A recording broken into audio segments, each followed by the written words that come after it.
Oke, saya Udes dari kelompok 9 akan menjelaskan tentang strategi perkembangan pribadi sosial, layanan perencanaan individu, dan dukungan sistem. Nah, untuk strategi bimbingan pribadi sosial untuk strategi itu berasal dari gabungan kata stratos yang berarti militer, dan ago yang berarti memimpin. Jadi sebagai kata kerja, strago berarti merencanakan atau to plan pada awalnya.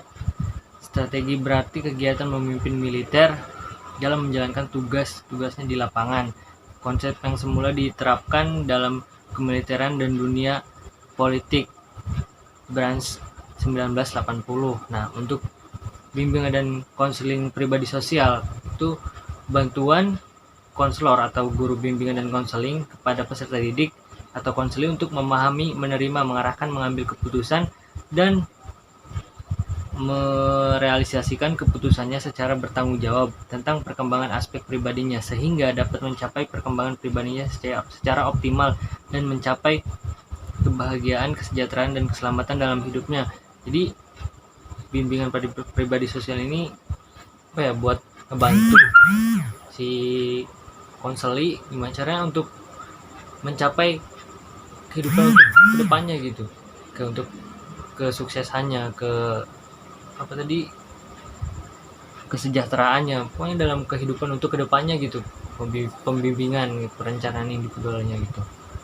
Nah, jadi strategi perkembangan pribadi sosial adalah suatu rancangan yang seperangkat usaha bantuan kepada peserta didik agar peserta didik dapat menghadapi dan memecahkan masalah pribadi sosial seperti penyesuaian diri menghadapi konflik dan juga pergaulan. Nah, di sini ada kayak buat pencapaian dia buat kedepannya gitu dalam memecahkan masalah, seperti buat memecahkan masalah buat kedepannya gitu, buat menyesuaikan dirinya, gimana caranya itu bisa gitu dalam buat ke depan dan untuk menghadapi konflik, gimana caranya itu di sini tuh dibimbing gitu, bimbingan pribadi sosial dibimbing gimana caranya dia itu untuk kedepannya itu pemecahan masalah seperti apa dan kayak konsep dirinya itu seperti apa gitu dalam memecahkan masalah tersebut.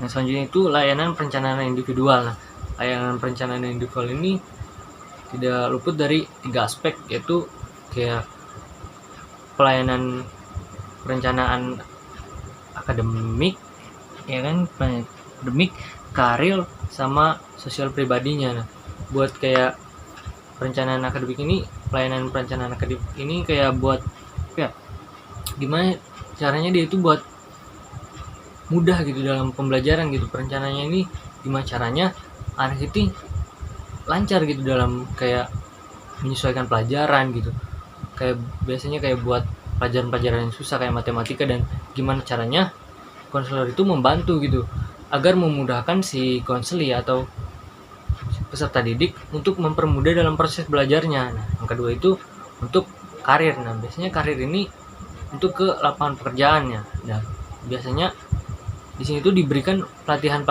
atau sebelumnya itu kayak dianalisis dulu kelebihan atau kekurangan yang dimiliki dan untuk karir yang harus dimilikinya itu seperti apa gitu. Nah, baru diberikanlah pelatihan untuk gimana caranya ketika dia bekerja itu dipermudah dan dia itu bisa menyesuaikan dengan baik dalam pekerjaannya. Nah, yang ketiga itu sebagai buat aspek sosial pribadi. Nah, buat sosial pribadi ini buat dia gimana caranya bersosial dalam kehidupannya gitu, untuk mempermudah dalam bersosial yang positif gitu dalam berteman ataupun bermasyarakat. Biasanya konselor ini membantu anak-anak yang biasanya dalam kepercayaan diri itu rendah, dia itu kayak introvert kayak gitu, dan konselor itu membantu si konselingnya ini gimana caranya mudah gitu dalam berkawan, berteman-teman dengan teman-temannya gitu, dan bermasyarakat, gimana caranya dia itu bisa gitu dalam pengembangan dirinya itu, dalam kepercayaan diri itu kuat gitu, buat dia itu bahwa dia itu bisa gitu berteman dengan mereka, bisa bermasyarakat, bisa berbicara dengan orang-orang. Nah, jadi seperti itu.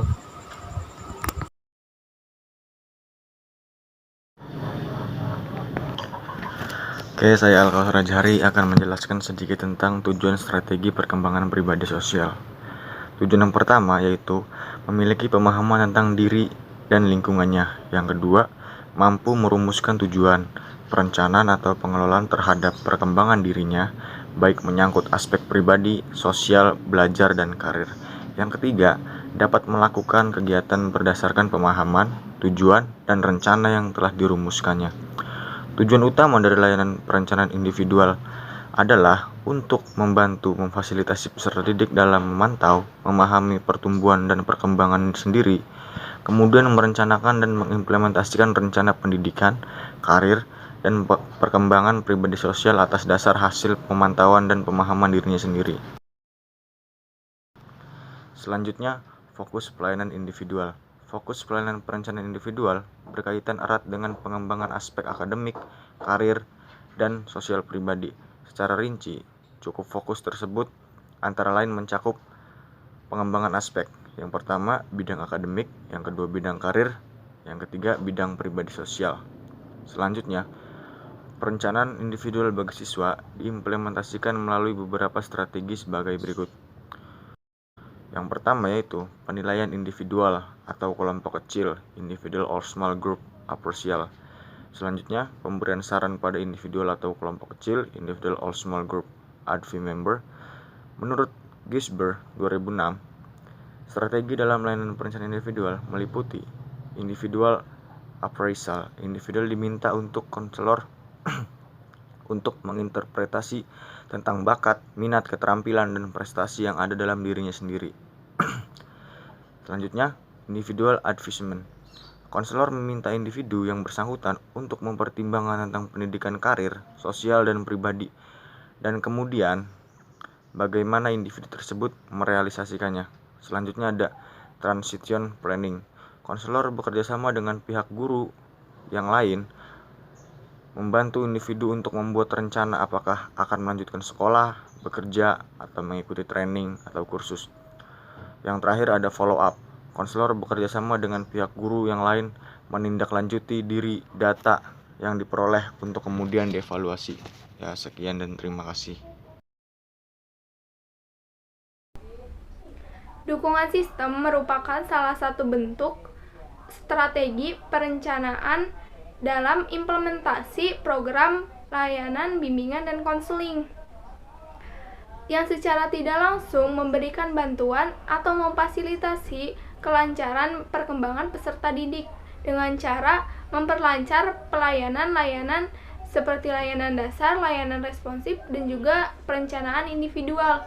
Dalam Juntika 2009 menyatakan bahwa dukungan sistem bertujuan untuk memantapkan, memelihara, dan juga meningkatkan program bimbingan secara menyeluruh melalui pengembangan profesional, hubungan masyarakat dan staf, konsultasi dan guru, staf ahli atau penasehat, masyarakat yang lebih luas, dan juga manajemen program penelitian dan pengembangan.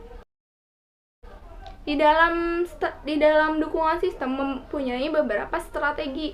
Yang pertama yaitu pengembangan profesional.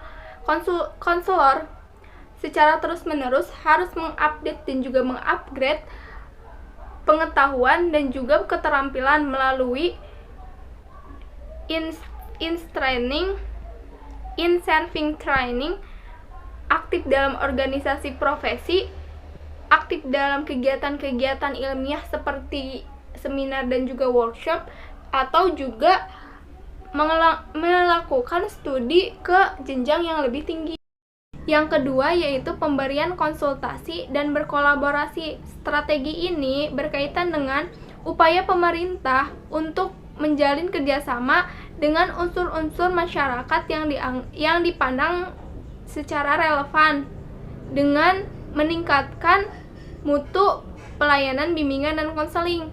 Jalinan layanan ini seperti dengan pihak instansi pemerintah, organisasi profesi seperti ABKIN, dan juga para ahli di bidangnya tertentu seperti psikolog dan juga psikiater. Yang ketiga yaitu manajemen program. Suatu program layanan bimbingan dan konseling tidak mungkin akan terselenggara dan tercapai apabila tidak memiliki suatu sistem pelayanan, pengelolaan, manajemen yang bermutu, dalam artian dilakukan secara jelas, sistematis, dan juga terarah.